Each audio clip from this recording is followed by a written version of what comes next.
오늘 우리에게 주시는 하나님 말씀은 고린도후서 13장 5절 한 절 말씀 보겠습니다. 고린도후서 13장 5절 말씀.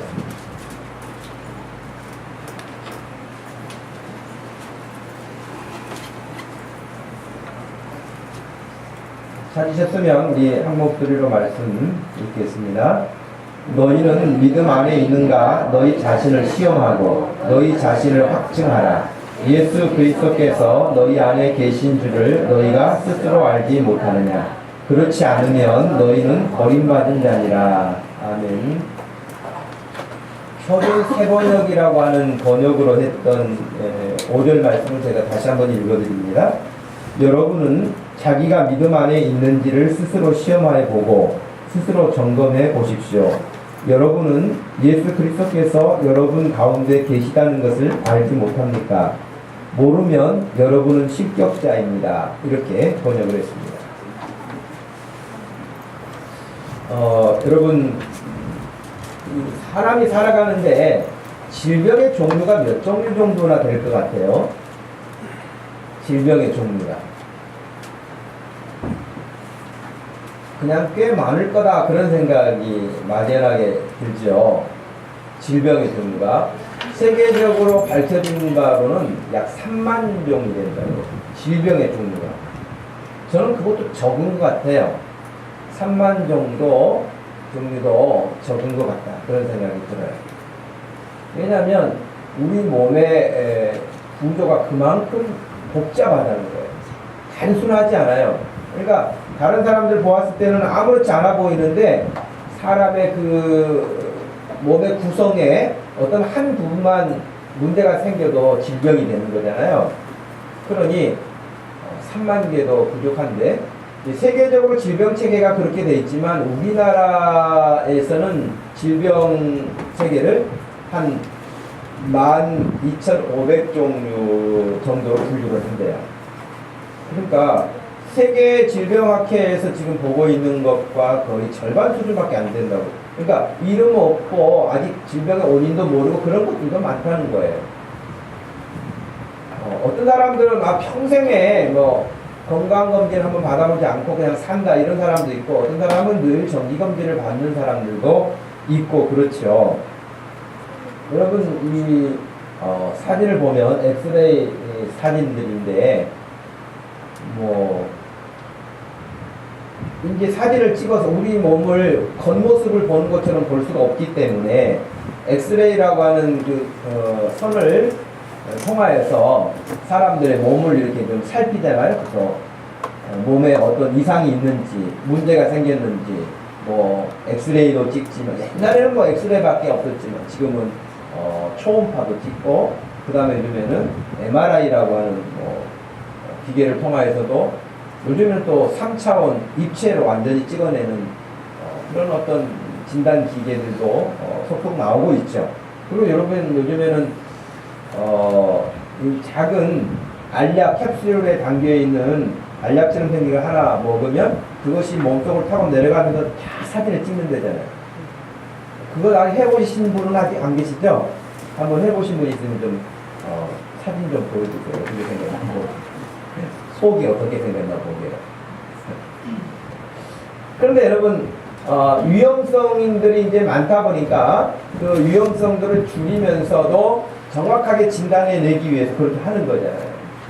근데 겉은 멀쩡한데요, 문제가 심각한 사람들도 있어요. 그리고 골골 80이라고 맨날 아프다 그러는데 오래 사는 사람도 있어요. 그죠?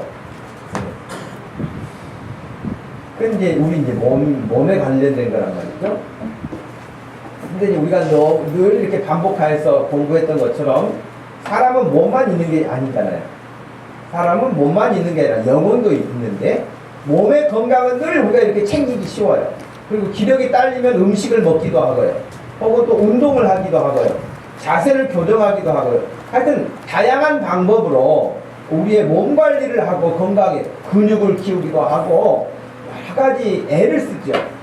반면에 사람의 구성 요소 가운데 몸은 그렇게 관리하는데 영혼의 관리는 어떻게 하는가 하는 거예요. 근데 어떤 경우들은 예수님을 믿지 않는 사람들은 거의 영혼은 없는 것처럼 그냥 살고 있는 경우도 있고요. 영혼이 있다고 생각을 해서 살지만은 그러한 부분들을 뭐 정신 수양이라든지 자기 어떤 그런 교양을 좀 더 성취시킨다든지 이런 일들로 인해서 자기 자신을 이렇게 갖고 가기도 하죠. 그러나 그것은 어떻게 보면 화장하는 것과 같아서 그 겉모양만 이렇게 따독일 뿐이지 그 내면의 근본적인 영적인 문제들은 전혀 허치를 못하는 것과 같은 거예요. 마치 배탈이 났는데 말이죠. 여러분 배탈이 나면은 어떻게 처리를 해야 조처를 취해야 조치를 해야 빨리 회복될까요? 배탈이 났다. 음식 먹은 게 탈이 났다. 그럼 우리 보편적으로 쓰는 방법이 뭐예요? 뭐 소화제를 먹는 사람들도 있겠고 그 다음에 일단은 음식을 안 먹어요. 그 탈난 음식이 다 나가기 전까지는 좀 기다리는 것도 있죠. 그런데 배탈 나가지고 막 배가 너무 아프다 그러니까 엄마가 잠깐 있어 그러더니 구급약품을 가지고 와가지고는 그렇게 상태 났을 때 바르는 그걸 배에다 막 발라주면서 금방 괜찮아질 거야. 어떤 사람은 파스를 붙이는 사람들이 배 아프면 그럼 순간 아마 안 아픈지는 모르겠어요. 근데 여러분 만약에 그렇게 한다면 좀 우스꽝스러울 거예요. 근데 영혼의 관리는 뭐 교양 과목을 많이 듣는다든지 책을 많이 양서를 읽어서 사람이 교양이 생긴다든지 점잖해진다든지 뭐 그런 것은 마치 배가 아픈데 그 표면에다가 그런 약물을 바르는 것과 같은 거예요. 그러니까 근본적인 것이 치료가 되지 않는다는 거겠죠.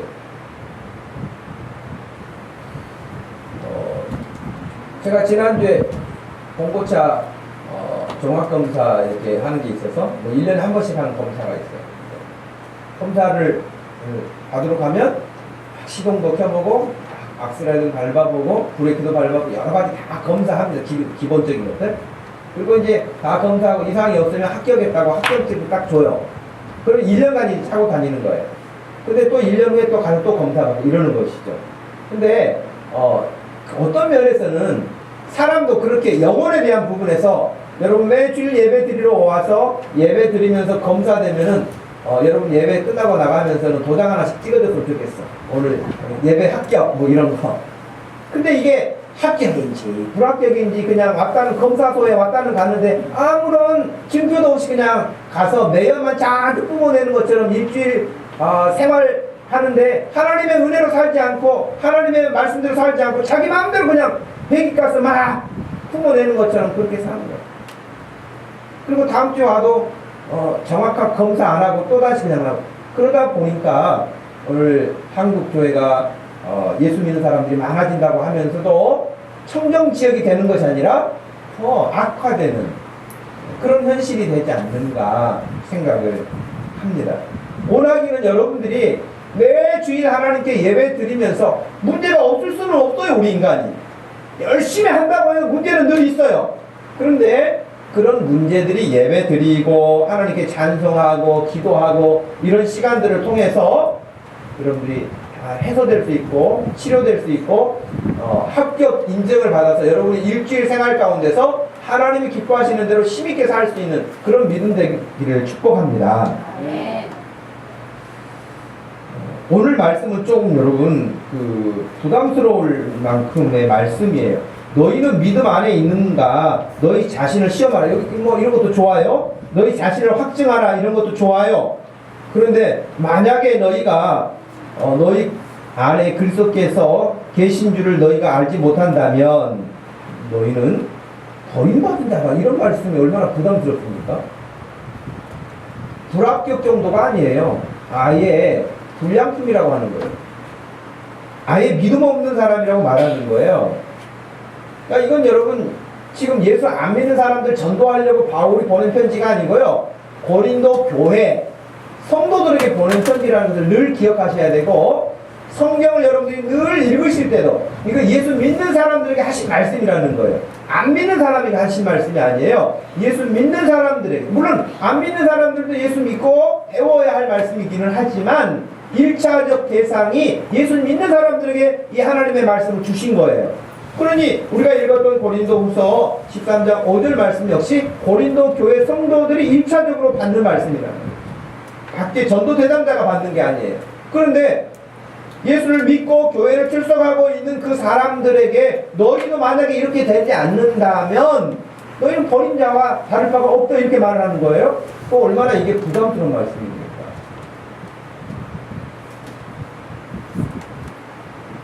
여기서 확증하라 그랬잖아요. 확증하라. 너희는 믿음 안에 있는가 너희 자신을 시험하고 너희 자신을 확증하라. 그런데 이 확증하라 할 때 쓰였던 헬라어 단어는 히마제테라고 하는 그런 단어를 썼는데 이 단어는 주로 어느 때 쓰냐? 증명하다 할 때도 쓰는 단어이기도 해요.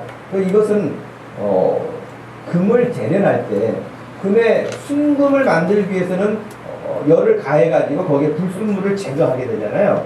그래서 거기 완전히 불순물이 제거되고 순금을 넣었다. 여기는 더 이상 오물이 없다. 순수하다. 거기에 대해서 인정해 주는 거예요. 인정하다. 확증하다. 그런 말이란 말이에요. 어떻게 보면 우리에게도 너희 지금 믿음이 불순물과 같은 것들로 끼어 있는지 아니면 순수하게 하나님이 우리에게 주신 그 믿음 예수 그리스도가 너희 삶 가운데 있는지에 대해서 너희 자신들이 늘 살펴보라. 너희 자신이 스스로 살펴보고 그렇지 않은지 그런지에 대해서 확증하라 이렇게 말씀한 거라고요. 제가 아까 그 질병의 종류를 그렇게 분류한다고 말씀을 드렸는데 그 질병의 종류 가운데 들어가지 않는 게 있어요. 그게 뭐냐면 전염병은 들어가지 있잖아요. 그 분류체계에서 그런 병이 많이 있는데 전염병은 포함하지 않은 거라고 나와 있더라고요. 그것을 읽으면서 어떤 생각이 들었냐면 영적 상태에서도 여러 질병이 있어요. 그런데 영적 상태에서도요 그 전염병처럼 들어가지 않는 부류가 있어요. 들어가지 않는 부류가 있는데 그건 제가 생각하는 게 이단들도 전염병처럼 확 번졌다가 또 사라졌다가 막 이렇잖아요. 그런 어떤 것처럼 우리의 신앙생활 하는 데 있어서도 그와 같은 전염병처럼 이단 사상이 들어오기도 하고 잘못된 가르침이 들어오기도 하고 혹은 착각에 빠지기도 하고 하는 등등의 여러 가지 일들이 우리 신앙생활 가운데 나타날 수 있다. 혹시 우리 가운데 불순물처럼 들어온 것이 있다고 한다면 기도를 통해서 찬송을 통해서 예배를 통해서 그런 것들을 버리게 되는 것이죠.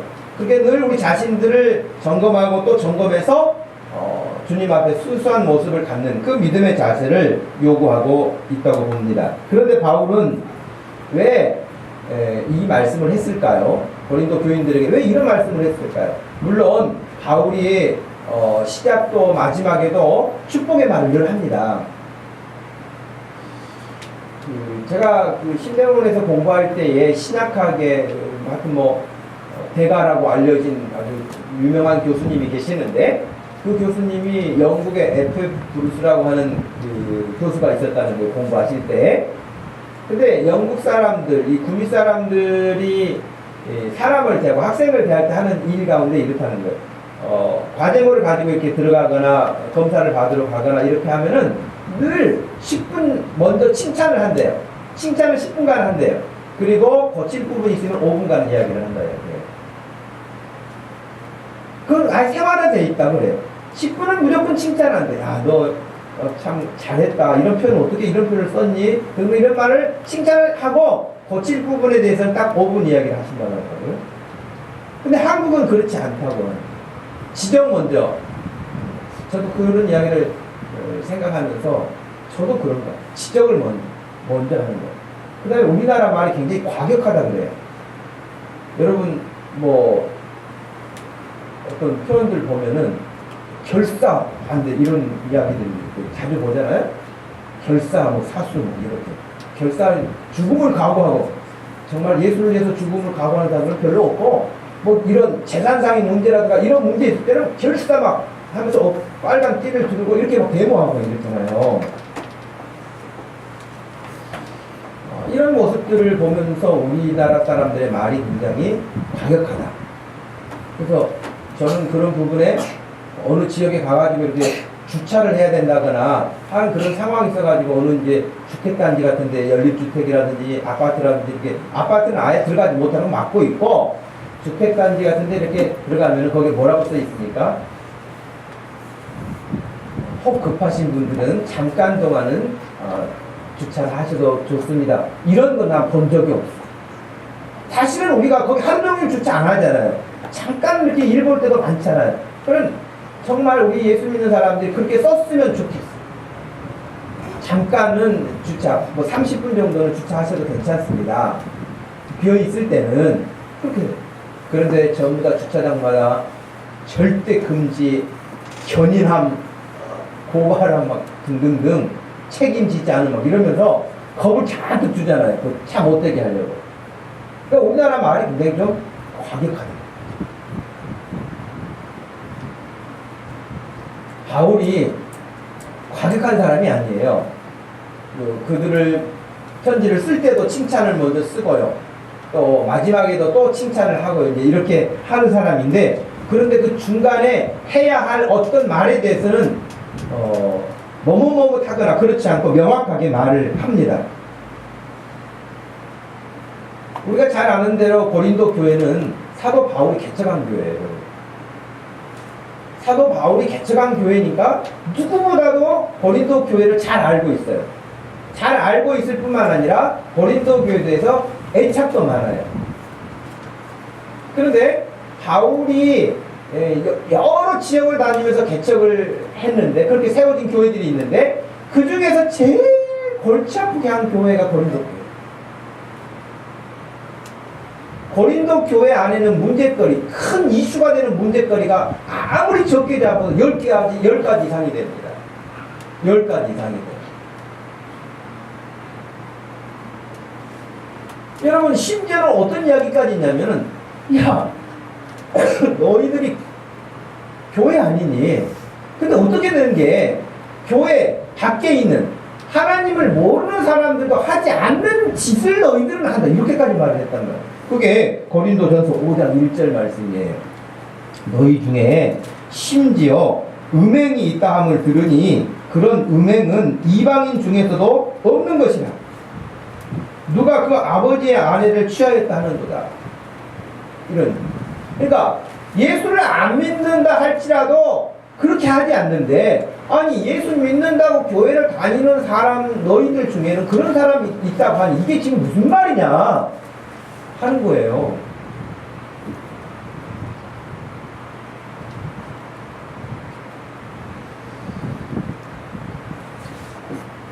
불신자들도 하지 않는 일을 한다 라고 말하는 이런 이야기는 한국 교회에서 뭐 어렵지 않게 볼 수 있는 이야기들이 이게 무슨 말이야? 참 이해하기 힘들다 그런 것이 아니고 한국 교회 안에서도 뉴스를 보고 있다 보면 막 겁이 덜컥덜컥 나고 부담스러울 때가 많지 않습니까? 예수 믿는다고 하는 사람들의 어떤 형태가 전혀 그렇지 못하기 때문에 오는 문제들이겠죠. 엊그제도 무슨 그 뉴스를 보는데 다른 사람들에게 피해를 끼치고 사기를 치고 막 그런 어떤 그런 뉴스가 이렇게 나갔어요. 그런데 인터뷰하고 녹음되어 있는데 그 사람이 다른 사람에게 피해를 준 사람인데 뭐 나 오늘 어디 갔다가 근데 거기서 뭐가 끼었냐면 교회도 끼어있는 거예요. 교회 갔다가 내가 그리 간다고 이렇게 말을 하는 거예요. 근데 그것이 나간단 말이에요. 자막으로. 그러니 도대체 예수님 안 믿는 사람들이 볼 때 도대체 예수 믿는 기독교인이라는 사람들은 도대체 뭐야? 할 짓 다 하고 교회는 교회대로 다니고 저게 뭐냐? 이렇게 말할 수 있지 않겠습니까? 근데 고린도 교회가 그런 일이 있었다는 거예요. 만에 하나라도 저와 여러분들이 그런 삶이 되지 않아야 되겠지만 여러분 그런 유혹이 온다거나 그런 어떤 문제가 온다거나 할 때에 여러분들이 거기에 대해서 명확하게 경각심을 가지고 이렇게 설 수 있기를 바랍니다. 그런데도 이 고린도 교회의 사람들은 굉장히 자기들이 똑똑하다고 생각했어요. 이게 또 문제라. 자기들은 똑똑하고 문제가 없다고 생각한 거예요. 그러니까 도대체 어떻게 해서 그렇게 됐을까 하는 생각이 들 만큼입니다. 여러분 고린도전서 여러분 3장의 말씀을 한번 가서 읽어보실까요? 고린도전서 3장 1절에서 3절까지 우리가 말씀을 읽어보면 고린도 교회 성도들이 어떤 상태에 있었는데 얼마나 또 잘난 척을 하고 살았는지 하는 것을 볼 수 있습니다. 고린도전서 3장 1절에서 3절 한번 읽어보십시다. 형제들아, 내가 신령한 자들을 대함과 같이 너희에게 말할 수 없어서 육신에 속한 자, 곧 그리스도 안에서 어린 아이들을 대함과 같이 하노라. 내가 너희를 저주로 먹이고 밥으로 아니하였노니 이는 너희가 감당하지 못하였음이거니와 지금도 못하리라. 너희는 아직도 육신에 속한 자로다. 너희 가운데 시기와 분쟁이 있으니 어찌 육신에 속하여 사람을 따라 행함이 아니리요 라고 했습니다. 여기 보니까 아직도 그리스도 안에서 어린아이들을 대함과 같이 했다는 거예요. 처음에도. 그랬는데 지금도 저주로 먹이고 밥으로 먹일 수 없을 만큼의 상태를 유지하고 있다는 거예요. 시기도 있고 분쟁도 있고 여전하게 그런, 그러니까 믿음이 아직 고린도 교회 성도들이 아직도 믿음이 어린아이의 수준에서 벗어나지 못하고 그러는 거예요. 여러분 아이들 싸우는 걸 보면 정말 국제 평화를 놓고 싸웁니까? 아이들이? 시리아 사태를 놓고 싸워요? 아이들이? 정말 사소한 문제 가지고 싸웁니다. 근데 신앙이 어린아이 같은 수준에 있으면 그런 거예요. 정말 사소한 거 가지고 싸워요. 제가 막 째려봤다는 거예요. 교회 다니는 거. 아니 자기가 느끼게 그렇다는 거예요. 째려본 건 아닌데 자기가 느끼게 나를 째려본 거야. 그러면서 그거 가지고 이제 막 혼자 소설을 또 써요. 그러면서 막 혼자 상처받고 이런 일들 어린아이들이 하는 거예요. 어른들은 설령 누가 옆에서 한 일 이렇게 부딪혔다 할지라도 아무렇지도 않고 그냥 지나칠 수도 있는데 작은 거 하나 가지고도 예민하게, 예를 들면 여러분 여기 같이 예배 드리다가 한 사람이 오늘 집에 급한 일이 있어서 마을 모임을 못하고 간다고 그러면 막 웁니까? 울어요? 강지현은 울잖아요. 강지현이는 막 같이 있다가 누가 가면 막 울어요. 더 있고 싶어서. 예. 그게 차이잖아요. 아이하고 어른하고 차이란 말이죠. 그러니 신앙생활하는 데 있어서 어린아이 수준을 벗어나지 못하고 기도하는 것도 말씀을 이해하는 것도 어떤 봉사하고 섬기는 것도 어떤 꿈을 가지고 있는 이 모든 영역에서 마찬가지라는 거예요.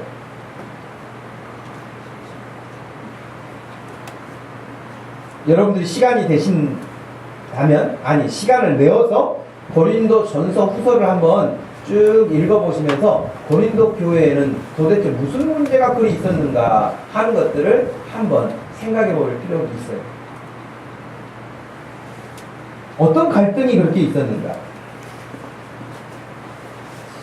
어떤 그 교회사의 전승에 따르면 누가복음을 기록한 누가의 동생이 디도라고 알려졌어요. 하여튼 정확하지는 않지만 전승에 의하면. 근데 고린도 교회에 문제가 생기니까 사도 바울이 누구를 거기다 보내냐면 디도를 보냈다는 거예요. 디모데도 굉장히 세심한 사람이고 섬세한 사람이어서 사도 바울이 사역하는데 굉장히 힘이 됐던 사람이에요. 도움이 되고 동역자라고 말했잖아요. 그런 사람이었는데 디모데는 마음이 여리고 약해가지고 상처를 너무 많이 받는다는 거예요. 그리고 어떤 부분을 이야기할 때도 야무지게 딱 잘라서 말을 못하고 혹시 상대방이 또 어려워할까봐 주저하고, 그런데 디도는 아예 칼 같았대요. 가가지고 그냥 아닌 것에 대해서는 아니다 딱 이렇게 말을 하고, 누가 야단 뭐라고 이렇게 문제를 일으키고 하면은 거기서 책망도 하고, 그러니까 그 문제 해결이 디모데가 가면 안 되는데 디도가 가면 문제 해결이 잘 됐다는 거예요. 어떻게 보면 오늘날 크리스찬들도 교회 공복해도 그러지 않을까 싶어요. 디모데처럼 상대방 생각해주고 배려해주고 막 이렇게 하면은 그냥 유야무야 뭐 이래도 저래도 이제 그러다가 디도 같은 사람이 나타나가지고 막 큰 소리 치면서 막 야단하고 막 흔히 옛날 방식의 카리스마 이런 방식으로 휘어져주면 거기 꼼짝 못하고 뒤에 가서는 막 궁시렁거릴지 모르지만 그 앞에서 꼼짝 못하고 이런 경우들도 있단 말이죠. 뭐 어떤 것이 더 좋다 나쁘다 하기는 어렵지만 아무튼 디도를 파송을 해서 고린도 문제를 해결하려고 했다고 기록이 되어 있기도 합니다. 근데 이제 바울이 이 디도에게 고린도 문제를 해결하고 그냥 바로 오지 말고 고린도 교회가 문제 있는 게 아니야. 그 에베소, 갈라디아, 빌립보 여기도 다 마찬가지니까 올 때 한 바퀴 뺑 돌아보고 하라 이렇게 시켰다는 거예요.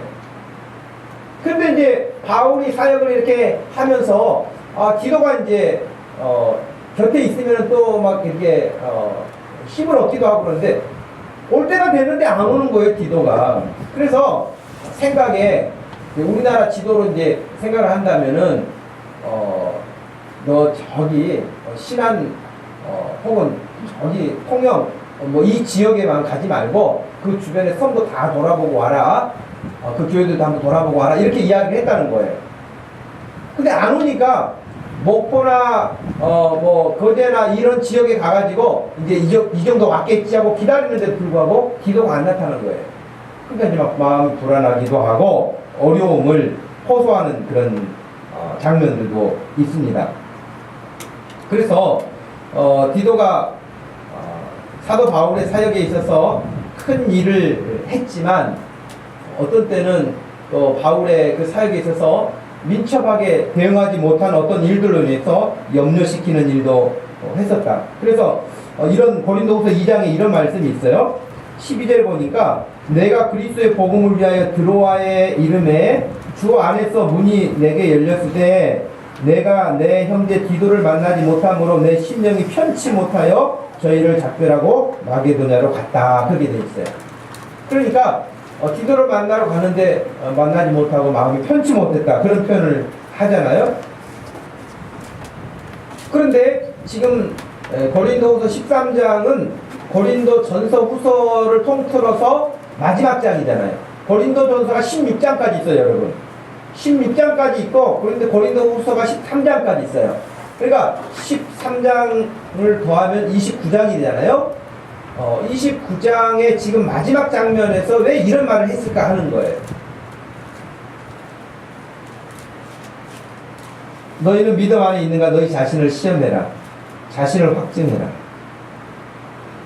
그러면 고린도 교회 성도들은 뭘 시험해 봐야 했을까요?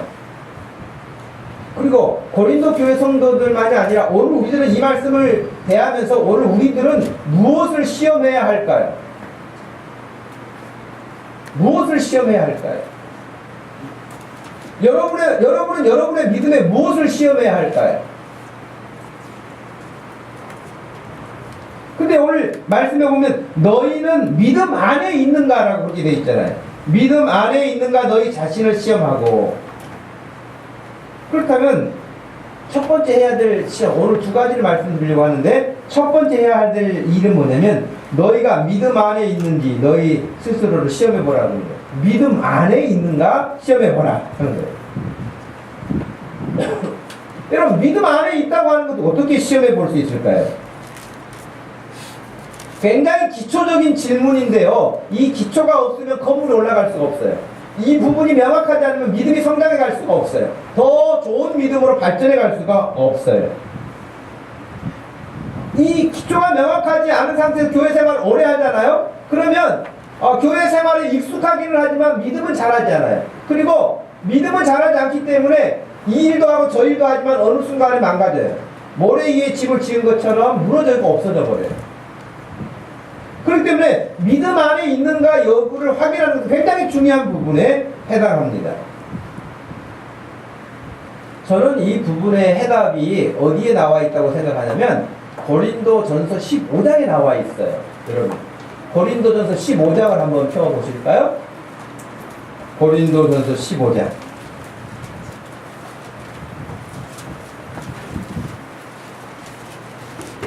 고린도 전서 15장 먼저 1절에서 2절 말씀을 먼저 읽어보겠습니다. 고린도전서 15장 1절 2절입니다. 형제들아 내가 너희에게 전한 복음을 너희에게 알게 하노니 이는 너희가 받은 것이요 또 그 가운데 선 것이라. 너희가 만일 내가 전한 그 말을 굳게 지키고 헛되이 믿지 아니하였으면 그로 말미암아 구원을 받으리라. 그랬어요. 예, 바울이 고린도 교회 성도들에게 전해준 복음, 그 복음을 너희에게 알게 하는데 너희가 받았다는 거예요. 내가 너희에게 전해 주었고 너희들은 전해 받았다는 거예요. 충분히 이해하시죠? 그리고 그 다음에 뭐라고 그랬어요? 전해 받은 다음 어떻게 했어요? 1절 말씀에 예, 고린도 교회 성도들이 그 받은 말씀으로 섰다는 거예요. 섰다는 그 말은 그 바울이 전해준 예수 그리스도를 마음으로 받아들이고 나도 그렇게 살기로 했다고 마음에 결심하고 예수를 믿어서 그 교회가 세워진 거예요. 그러니까 그 가운데 선 것이라. 너희가 만일 내가 전한 그 말을 굳게 지키고 헛되이 믿지 않으면 그로 말미암아, 그 믿음으로 말미암아 너희가 구원을 받을 것이다. 그래서 3절 말씀에서 6절 말씀을 한번 또 읽어보십시오. 3절에서 6절 시작. 내가 받은 것을 먼저 너희에게 전하였느니 이는 성경대로 그리스도께서 우리 죄를 위하여 죽으시고 장사 지낸 바 되셨다가 성경대로 사흘 만에 다시 살아나사 게바에게 보이시고 후에 12 제자에게와 그 후에 500여 형제에게 일시에 보이셨나니 그 중에 지금까지 대다수는 살아있고 어떤 사람은 잠들었으며. 그러니까 바울이 그들에게 전해주었다고 하는 복음은 3절 이하의 말씀인데 그것은 바울 자신도 자기가 받았다는 거예요. 받았다는 거예요. 그 믿음을, 그 복음을 받았다는 거예요. 근데 받은 것이 뭐였냐면 3절에 이는 성경대로 예수 그리스도께서 우리 죄를 위하여 죽으시고 장사 지낸 바 되셨다가 성경대로 3일 만에 다시 살아나셨다고 하는 거예요. 이것이 복음이라는 거예요. 바울이 전해준 복음. 그리고 내가 이것을 너희들에게 알려주었을 때 너희들도 그 말씀을 듣고 복음을 받아들였다. 그리고 교회가 세워졌다. 그리고 이 일에 많은 증인들이 지금까지 살아있다. 이제 바울이 그때 그렇게 말씀을 전했죠. 11절 말씀 한 절 더 읽어보십시오. 11절입니다. 그러므로 나나 그들이나 이같이 전파함에 너희도 이같이 믿었느니라. 그러니까 예수 그리스도가 그들에게 믿음의 대상이었는데 그 예수 그리스도를 믿는 것은 내 죄 때문에 예수가 죽으셨고 나를 의롭게 하시기 위해서 다시 3일 만에 성경대로 살아나셨다고 하는 거예요. 그 사실을 내가 너희에게 전했고 너희도 믿었다는 거예요. 근데 지금 너희가 믿음 안에 있는가 시험해보라는 말은 뭐예요? 네가 진짜 이 말을 믿느냐? 네가 진짜 그걸 믿느냐? 다시 한번 확인해봐라 하는 겁니다. 여러분 자신에게 질문해보세요. 정말 예수 그리스도가 내 죄 때문에 다른 사람 죄, 아버지, 어머니 죄가 아니라 친구의 죄가 아니라 나의 죄 때문에 예수 그리스도가 십자가에서 죽으셨다는 사실을 믿으십니까? 여러분 그 사실을 바울이 전했고 2000년 동안 지금까지 전해왔고 지금도 그 사실을 여러분에게 전하는 거예요.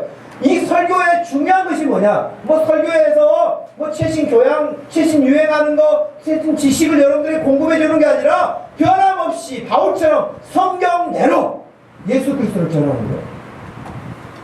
다른 길이 없어요, 여러분. 교회 와서 여러분 교양 쌓겠으니까 뭐 하겠습니까?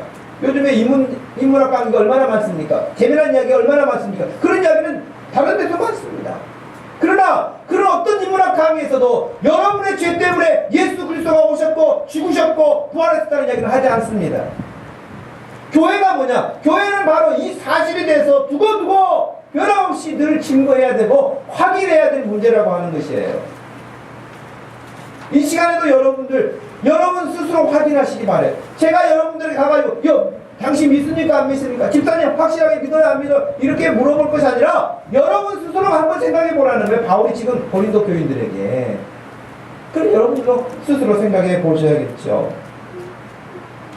내가 처음에 너희에게 가서 복음 전했을 때는 믿었다. 그런데 이렇게 문제가 많으니 지금 너희가 믿음 안에 있는가 스스로 생각해 보라는 거예요. 그러면서 바울은요, 자기 자신 이야기를 해요. 바울은 내가 예수 믿는다고 하는 것이 무엇인가 하는 것을 이렇게 말해. 갈라디아서 2장 20절이 그 답이에요. 갈라디아서 2장 20절. 애운 사람들도 있지만 못 외우신 분들이 있으니까 갈라디아서 2장 20절 한번 찾아보세요. 바울은 내가 예수 믿는다고 하는 믿는 사람은 이렇게 산다라고 말을 했어요. 그러니까 고린도 교회 너희들도, 고린도 교회 성도 너희들도 너희가 믿음이 있다면 이렇게 살아야 된다고 하는 것이 갈라디아서 2장 20절 말씀이에요. 한번 읽어보시기 바랍니다. 시작. 내가 그리스도와 함께 십자가에 박혔나니 그런즉 이제는 내가 산 것이 아니요 오직 내 안에 그리스도께서 사시는 것이라. 이제 내가 육체 가운데 사는 것은 나를 사랑하사 나를 위하여 자기 자신을 버리신 하나님의 아들을 믿는 믿음 안에서 하는 것이라. 너희가 믿음 안에 있는가 시험해 보라 그랬는데 바울은 지금 내가 믿음 안에서 산다는 거예요. 근데 바울이 믿음 안에서 산다고 하는 삶이 뭐예요? 갈라디아 2장 20절에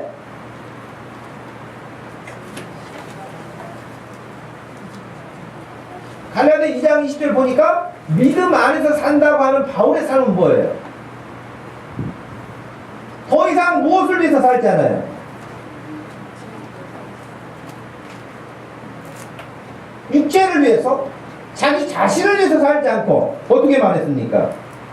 내 안에 예수 그리스도께서 사신다는 거예요. 내가 지금 육체 가운데 사는 것은 나를 사랑하사 나를 위하여 자기 자신을 버리신 하나님의 아들을 믿는 믿음 안에서 산다는 거예요. 이 말은 해석이 좀 필요한데 그것이 고린도 후서 5장 말씀이에요. 우리가 2주 전에도 보았던 말씀인데 고린도 후서 5장으로 가보세요. 이 갈라디아서 2장 20절에 믿음 안에 산다는 말이 어떤 삶인가를 좀 더 쉽게 설명한 부분이에요. 고린도 후서 5장 15절 같이 한번 읽어보겠습니다. 시작. 그가 모든 사람을 대신하여 죽으시는 살아있는 자들로 하여금 자신의 그들 대신하여 살지 않고 오직 그들을 대신하여 죽었다가 다시 살아나심에 위하여 살게 하려 함이라. 여기 보니까 좀 더 쉽죠. 믿음 안에서 산다고 하는 말이 뭐냐? 더 이상 지금 살아있는 이 세상 내에 살아있는 사람들이, 예수 믿는 사람들이 자기 자신을 위해서 살지 않고 그들 자신을 위하여 살지 않고 오직 그들을 대신하여 죽었다가 다시 살아나신 이를 위하여, 예수 그리스도를 위하여 살게 하시려고 우리를 위하여 십자가에서 죽으셨다는 거예요. 십자가에서 부활하셨다는 거예요. 죽음에서 부활하셨다는 거예요. 이해되시죠? 그러므로 오늘 너희가 믿음 안에 있는가 너희 자신을 시험해보라 하고 하는 이 말씀을 아주 단순하게 보면 지금 내가 누구를 위해서 사는가 하는 거예요. 무엇을 위해서 사는가? 여러분 질문해 보세요. 누구를 위해서 살아요? 나는 가족을 위해서 삽니다. 나는 자녀를 위해서 삽니다. 뭐 그럴 수도 있겠죠. 여러분 왜 직장 나갑니까? 왜 사업합니까? 왜 공부합니까? 뭐 직장 나가고 사업하는 사람들은 내가 돈을 벌어야 우리 가족을 생계를 책임지죠. 아이들 공부도 시키죠. 이런 일도 저런 일도 하지요. 그래서 여러분 그렇게 말할 수 있어요. 그게 틀린 말은 아니에요. 그러나 궁극적으로 무엇을 위해서? 답이 뭐예요? 오직 예수 그리스도를 위해서. 예수 그리스도를 위해서 직장 나가는 거예요. 예수 그리스도를 위해서 사업을 하는 거예요. 예수 그리스도를 위해서 자녀를 교육하는 거예요. 예수 그리스도를 위해서 주변의 모든 사람들을 돌아보고 헌신하는 거예요. 그게 믿음으로 산다는 거예요. 근데 지금 너희가 그렇게 살고 있는가 한번 확인해 보라는 거예요. 여러분 어떠세요? 무엇을 위해서 사세요? 누구를 위해서 사세요? 무엇을 위해서 지금 일하고 계세요? 무엇을 위해서 공부하고 계세요? 회인이 무엇을 위해서 공부하니? 이럴 때 주저하지 않고 예수 그리스도를 위해서 공부합니다. 이렇게 말할 수 있는 믿음 되기를 바랍니다. 아니 그래야 돼요. 이것은 해인이에게만 해당하는 것이 아니라 모든 사람들이 마찬가지예요. 집사님 왜 직장 나갑니까? 예수 그리스도를 위해서 나갑니다. 이렇게 말할 수 있어야 된다는 거예요. 할렐루야. 무엇을 위해서 삽니까? 그러면 막 한참 생각하다가 뭐라고 해야 이렇게 무난하게 대답이 되나? 이런 것이 아니에요. 예수 그리스도를 위해서 삽니다. 예수 그리스도를 위해서 공부합니다. 예수 그리스도를 위해서 사업하고 직장에 나갑니다. 예수 그리스도를 위해서 이런 일 저런 일을 하고 자녀를 양육합니다. 그렇게 말할 수 있는 믿음이 믿음 안에서 사는 사람이에요. 그럼 여러분 문제 많았다고 하는 고린도 교회 성도들만 들어야 했던 말씀이 아니죠. 지금 우리들에게 하나님이 이 아침에 요구하시는 질문입니다.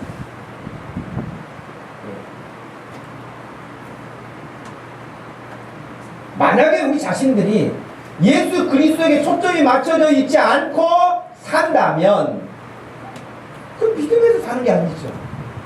그 믿음으로 사는 게 아니에요. 교회는 다니지만 믿음을 위해서 사는 건 아니에요. 그리스도를 위해서 사는 건 아니에요. 그냥 교회라고 하는 데를 다니면서 그냥 자기가 원하는 자기의 삶을 사는 거죠.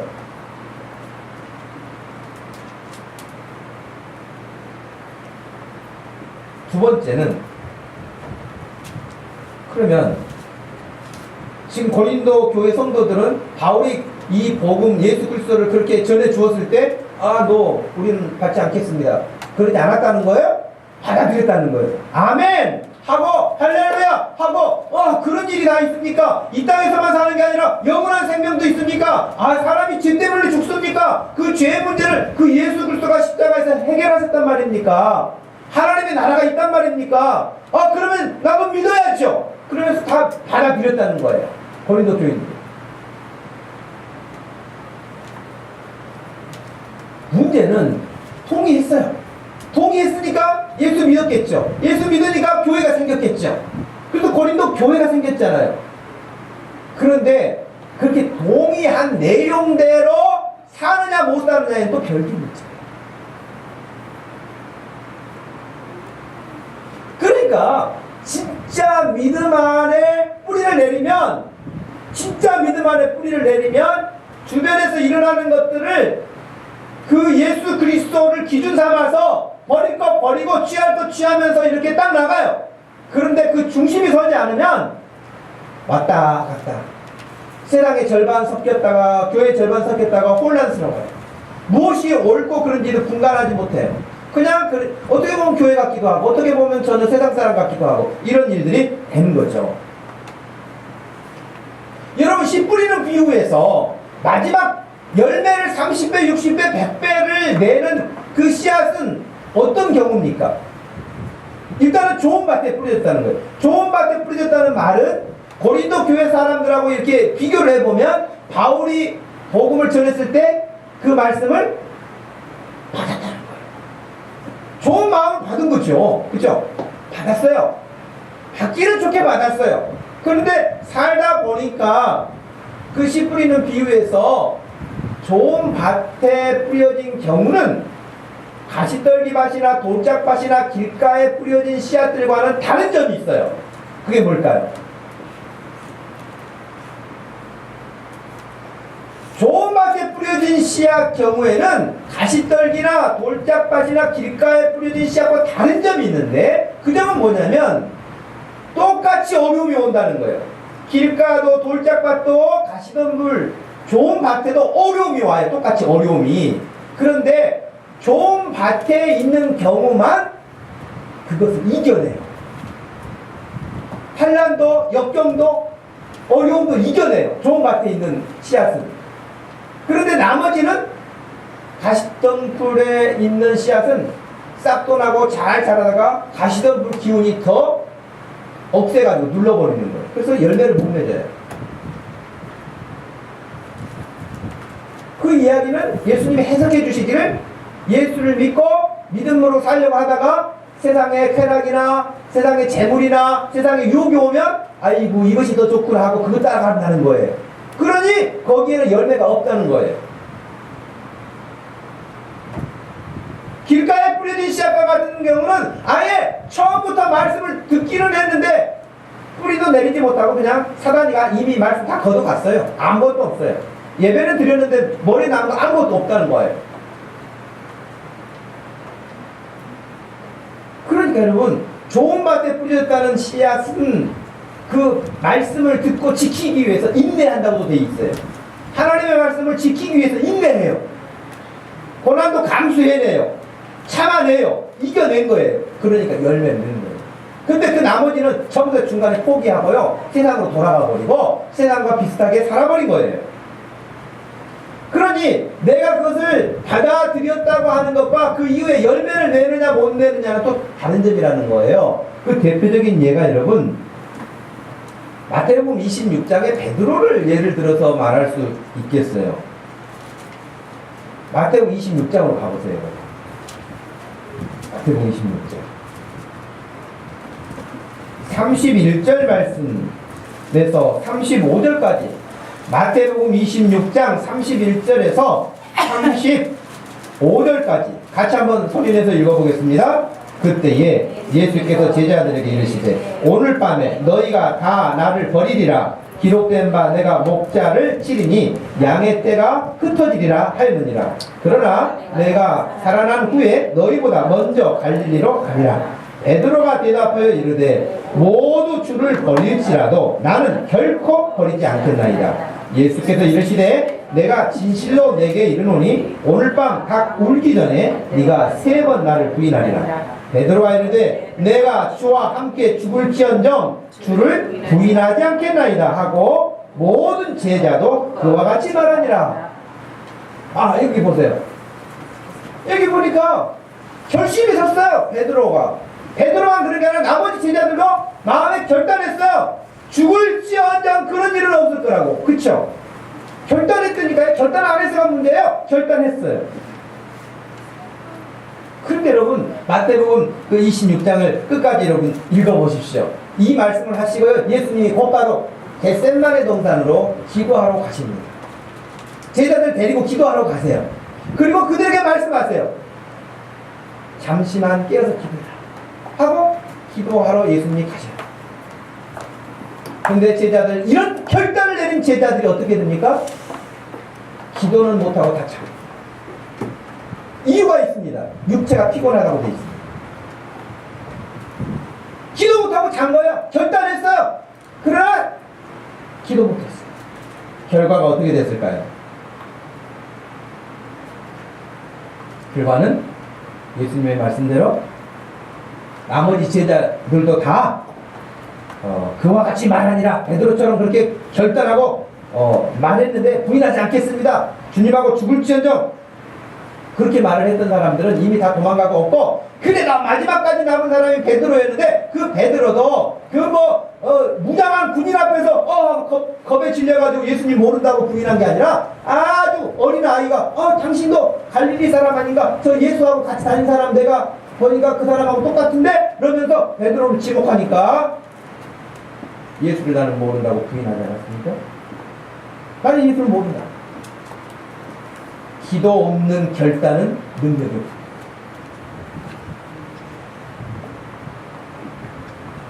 기도 없는 결단은 에너지 없는 로켓과 같아요. 모양은 그럴듯해요. 추진력이 없어요.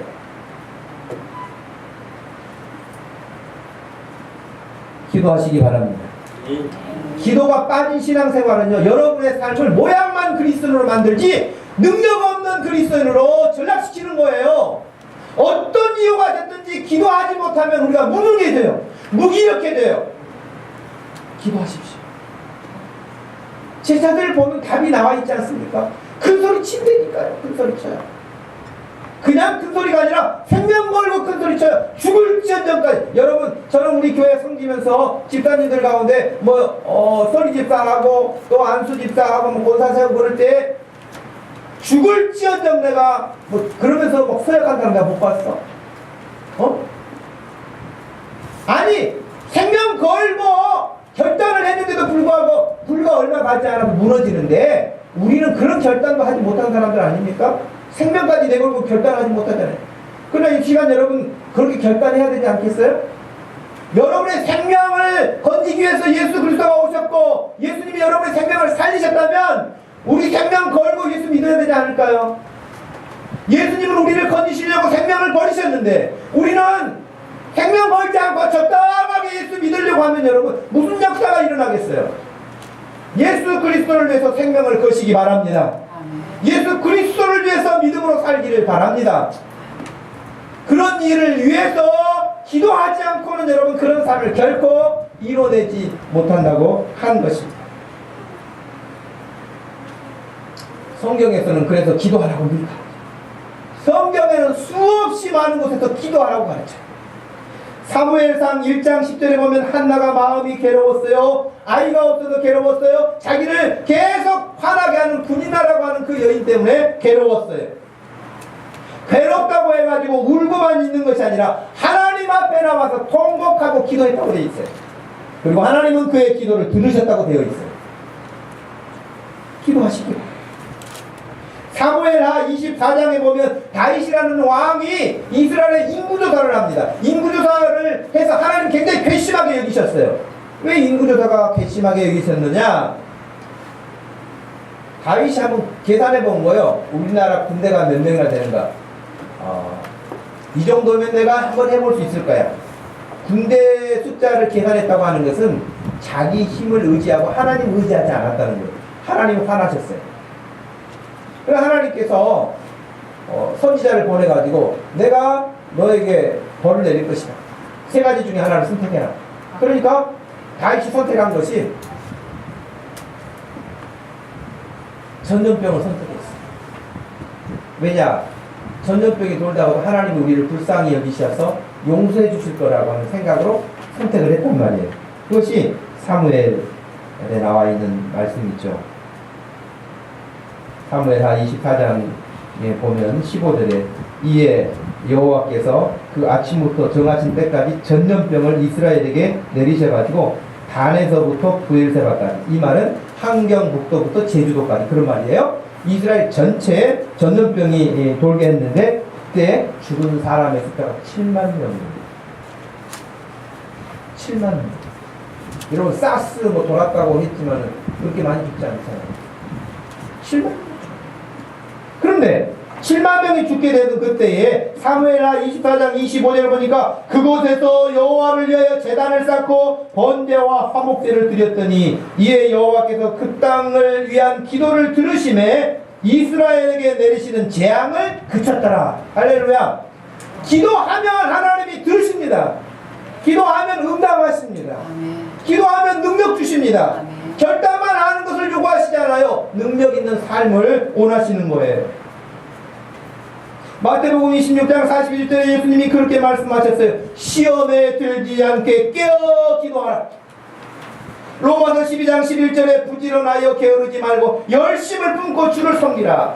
소망 중에 즐거워하며 환난 중에 참으며 기도에 항상 힘쓰며라고 권면하고 있습니다. 에베소서 6장 18절 말씀에 모든 기도와 간구로 하되 항상 성령 안에서 기도하고 이를 위하여 깨어 구하기를 항상 힘쓰며 여러 성도를 위하여 구하라. 기도하라고. 기도하라고 가르쳐. 저는 여러분들이 이번 한 주간에 친구를 위해서 기도하든 부모를 위해서 기도하든 나라와 민족을 위해서 기도하든 무엇을 위해서 기도하든 간에 하나님 앞에 나와서 기도하는 시간들을 반드시 가지시기를 축복합니다. 기도하세요. 그것이 바울이 지금 너희가 믿음 안에 있는가 시험해보라는 거예요. 믿음 안에 있는가. 예수를 위해서 살고 있는가 시험해보라는 거예요. 확인해보라는 거예요. 여러분 우리 자신도 놀랄 거예요. 야, 내가 지금 교회에 열심히 뭔가를 한 것 같은데 나를 위해서 한 거 아닌가? 내가 정말 주님을 위해서 일을 하고 있는가?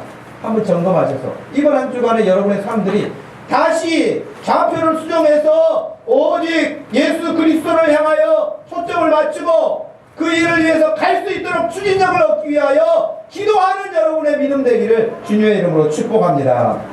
하나님 아버지 고맙고 감사합니다. 우리가 예수 그리스도를 알게 하신 것은 하나님의 참으로 놀라운 섭리요 축복인 것을 알고 감사하고 또 감사합니다. 그런데 하나님, 이렇게 우리에게 주어진 이 놀라운 은혜와 복을 귀한 것인 줄 모르고 이 믿음으로 사는 것이 어떠한 삶인지를 가볍게 여기고 그저 먹고 사는 일에 호덕호덕하고 사는 우리의 삶이 될까 두렵사오니, 하나님, 이 시간 우리 자신을 시험하고 확증하라고 한 것과 같이 우리 자신들을 돌아보고, 내가 예수 그리스도를 위해서 사는 사람인가, 생명 걸고 예수 믿고 있는 사람인가 돌아보고, 그렇게 결단하고 갈 수 있도록 힘을 얻는 기도의 사람인가도 확인해서, 혹시 여기서 이탈되어 있다고 한다면 다시 우리의 마음을 정하고 이번 한 주간, 이번 이 시간부터 우리가 새로워질 수 있도록 하나님 이끌어 주시옵시고 축복하여 주옵소서. 감사하신 예수님의 이름으로 기도하옵나이다. 아멘. 다 같이 일어나셔서 421장 찬양합니다.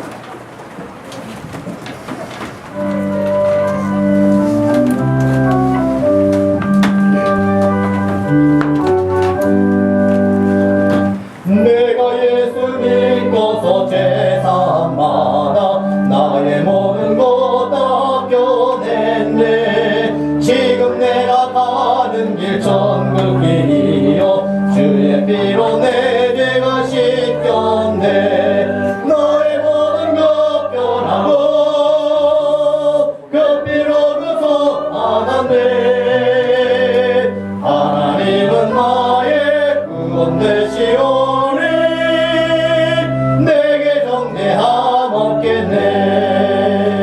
주님 맑은 빛 내사 어둠의 진리 나의 모든 것 다 변했네. 지금 내가 주 앞에 온전케 됨은 주의 공로를 의지함일세. 나의 모든 것 변하고 그 피로부터 받았네. 하나님은 나의 구원 되시오.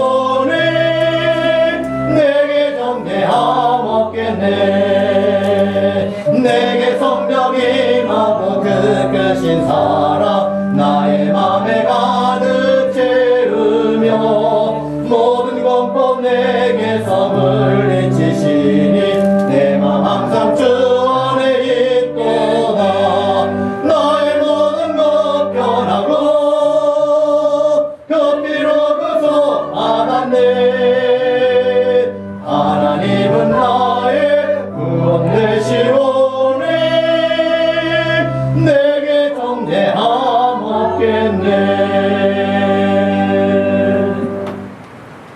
지금은 우리 주 예수 그리스도의 구속의 은혜와 우리 하나님 아버지의 변함없으신 그 큰 사랑과 성령 하나님의 위로 교통하심과 능력 있는 삶으로 추진력 있게 살기를 원하여 기도하기에 힘쓰기를 원하는 사랑하는 모든 성도들 머리 위에 지금부터 영원토록 함께 있을지어다. 아멘.